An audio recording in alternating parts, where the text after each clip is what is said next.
어서 와. 우리를 봐야지 왜 저기 봐.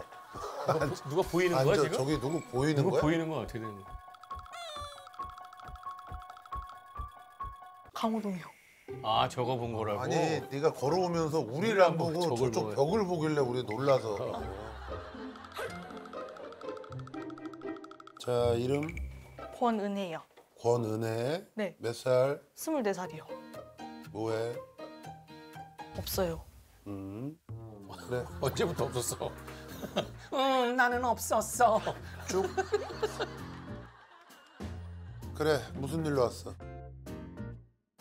투신자살로 돌아가신 친아버지랑 그 상태에서 엄마가 재혼을 했는데 이슬람교로 개종을 하신 상태에서 극심한 가정폭력까지 더해졌는데 앞으로 제가 잘 살 수 있을지 고민돼서 찾아왔어요. 야 뭐 얘기만 들어도 아주 스펙타클하다. 그러니까 아버지가 투신을 하셨다고. 돌아가시고 엄마가 재혼을 했는데 누구랑 재혼을 했어? 외국인 새아버지인데 그치? 국적이 되게 생소한 어디야? 국적인데 모로코예요. 그 너는 그럼 새아버지랑은 언제부터 사는 거야? 8살 때부터요. 오래됐네. 근데 너도 맞았어? 아, 새아버지한테? 제가 주로. 아 네가 맞았어? 엄마가 맞은 게 아니라? 그 모로코 새아버지가? 완전히 이게 애를 때려.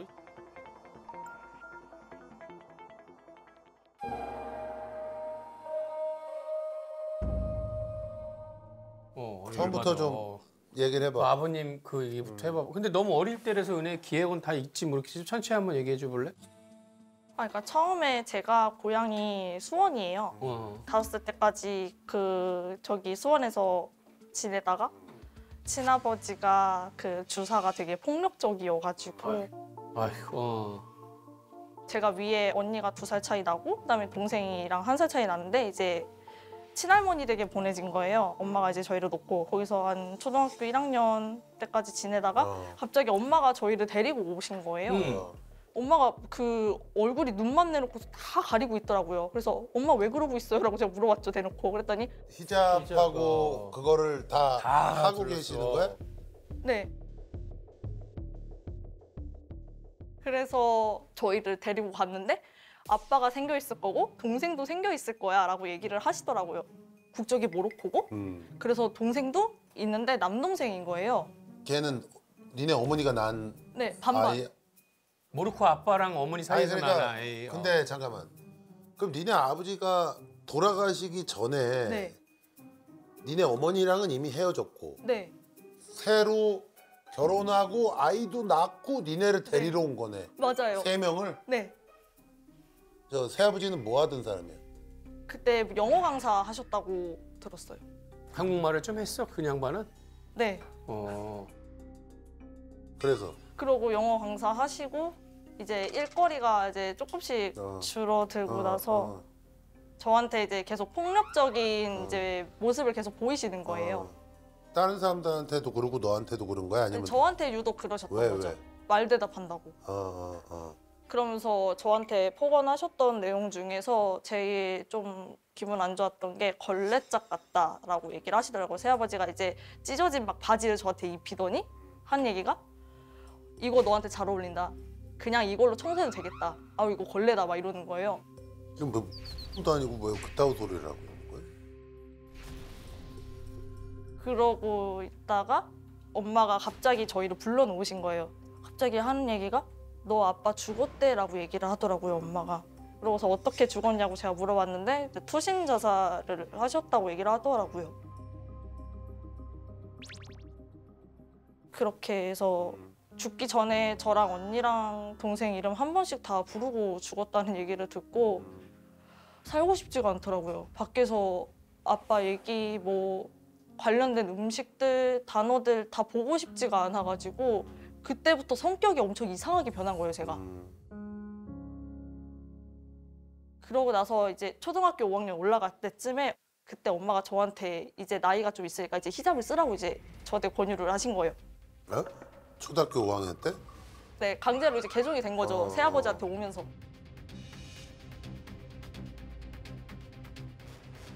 어쨌든 뭐 그래서 거기다 성격까지 이제 막 포악하게 변하니까 친구들한테 따돌림을 좀 크게 당했는데 당시 기억이 나는 게 화장실 벽에 막 낙서가 써져 있는데 그걸로 어떻게 사냐 막 나가 죽어라 이러면서 막 욕이 엄청 적혀 있는 거예요. 그러고 이제 쳐다보면은 아 오염됐다. 아 내 눈 이러면서 막 눈을 가리고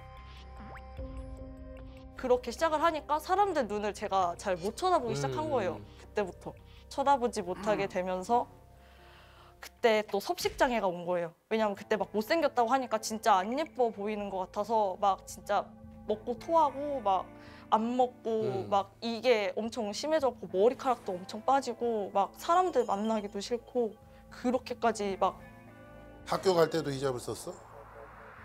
네. 아유. 자, 진짜.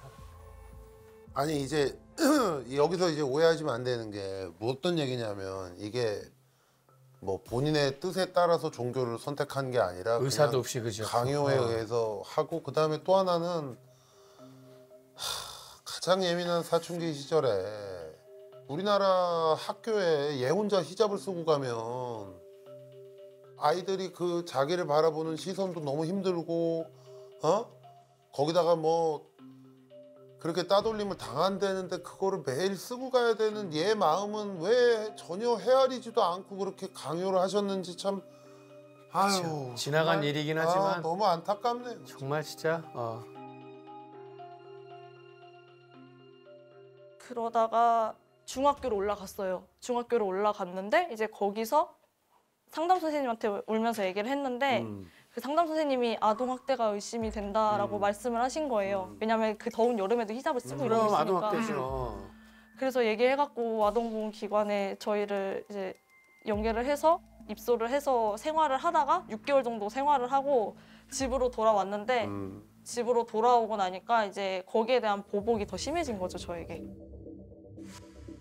그때 정말 폭력 수위가 초등학교 때는 뭐 뺨 한 대, 등짝 한 대라 치면은 이제 피멍이 들 정도로 막 때린다거나 와 물건이 막 날라오고 막 발로 밟고 머리채까지 잡는 폭력까지 이렇게 번진 거예요.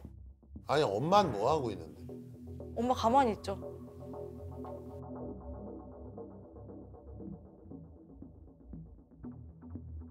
그래서 세상에 오는 세상인데. 그러고 집에 좀 있다가 고등학교를 또 입학을 한 거예요. 못 살겠다 싶어서 제가 자살 시도를 한 거예요, 학교에서. 자살 시도를 한 거예요, 학교에서. 4층이었는데 제가 그 창문을 열고 이렇게 투신 자살 시도를 했는데 이제 거기서 정신 차리고 보니까 친구들이 양팔을 제 잡고서 말리고 있더라고요. 아무리 그래도 그러면 안 네. 되고 친구들 앞으로도 앞에서 앞으로도 절대 그런 마음 가지면 안 돼. 그런 거 했던 거 그 기억도 지워버려, 알았지? 그렇게 해서 다시 정신 차려보니까 친구들이 말렸고 네. 그래서 어떻게 됐어? 다시 쉼터로 제가 입소를 하게 됐어요. 입소를 하고서 3년 가까이 이제 입소를 했다가 어디야? 그 시설이 그런 데가 있어? 네, 청소년 쉼터요. 아, 청소년 쉼터에. 네, 고등학교까지 거기서 졸업을 마치고? 네, 마치고 나서 집에 돌아왔는데 집에 또 갔어? 고등학교 이제 성인 됐는데 왜 갔어? 그게 앞에 언니가 와가지고 집에 오라고 너무 행패를 부려가지고 그래서 갔어. 그러고 갔는데 이제 여기서부터 시작이었던 거죠. 뭐가 또 시작이야? 그 운 좋게 중견기업의 한 제조직 회사에 들어가게 됐는데 거기에 들어가서 받은 월급을 또 가족들 생활비로 또 나간 거예요. 아니 그 집에는 뭐 일하는 사람 너밖에 모르고 없었어? 아빠라는 사람은 뭐 하는 사람이야? 그러니까 그러니까 집에 사실 좀 복잡하긴 한데 동생이 사실 더 있어요. 동생이 사실 그러니까 그 남동생이 한 명이 더 있는데 얘가 지금 장애가 너무 심해서 하나 또 낳고 막내도 있어서 지금 총 6남매예요. 아니 그럼 그 새로 결혼을 해서 셋을 낳았다는 거야? 네.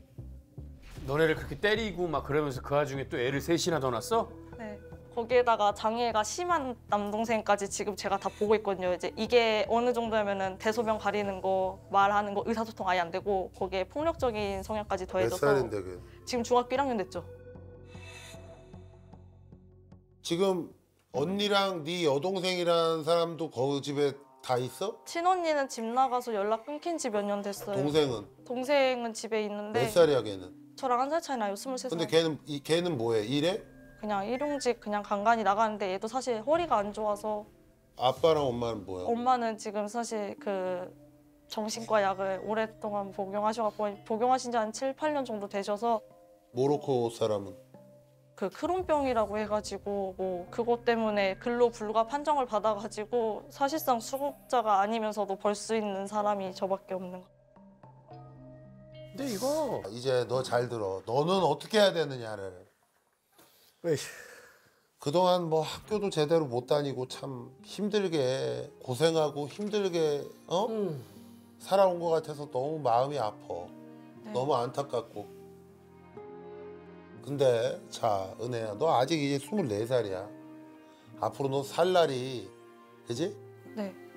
어마어마하게 많이 남아있어. 근데 아무것도 지금 없잖아. 그래서 너무 막막하잖아. 네. 근데 내가 볼 때 너처럼 이런 사람들을 위해서 시청이나 구청이나 이런 데서 준비되어 있는 매뉴얼 그런 것들이 있을 거예요. 프로그램이.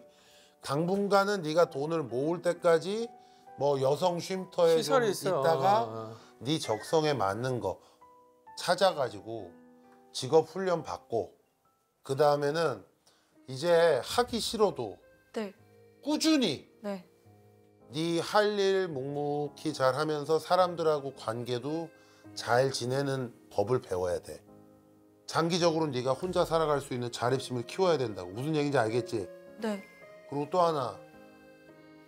거기랑은 이제 그냥 아예 연 끊어. 니네 언니 연 끊었다며. 네. 그렇게 너도 연 끊어. 그게 현명한 거지. 너는 이제 가족이 없어. 네 마음속에 그렇게 정해. 난 가족이 없다. 널 위해 살아 은혜야. 네. 절대 마음을 그러고 단호하게 먹어야 돼.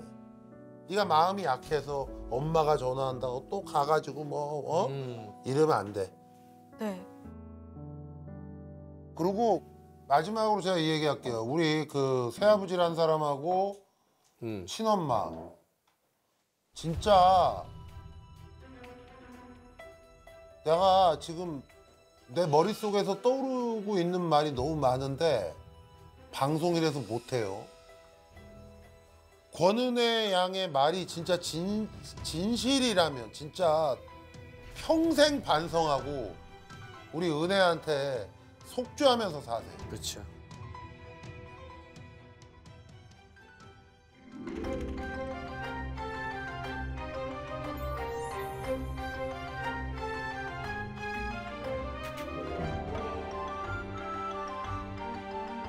앞으로 은혜의 미래를 보여주십시오. 이게 진짜로 막 듣기만 하면 너무 화가 나는데 이거 봐. 그렇게 예쁘게 사랑받고 살아야지 이제. 그치? 틀림없이 그동안 너무 힘들었잖아. 그치? 근데 앞으로는 행복하게 살 수 있어. 그럼. 아직도 나이가 어리고 하기 때문에 열심히 네가 일하고 그렇게 해서 돈 모으고 맞아. 하다 보면 정말 네 앞으로 미래는 행복하게 살 수 있단 말이야. 마음 단단히 먹고 앞으로 행복해. 화이팅. 들어가.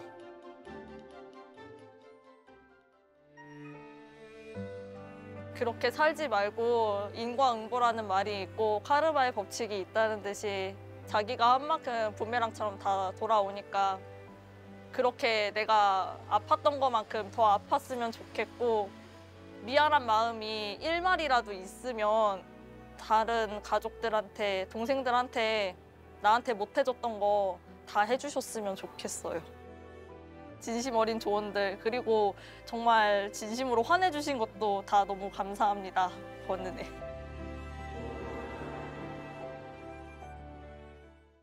궁금하면 물어보살 무엇이 무엇이든 물어보살 궁금하면 물어보살 무엇이든 물어보살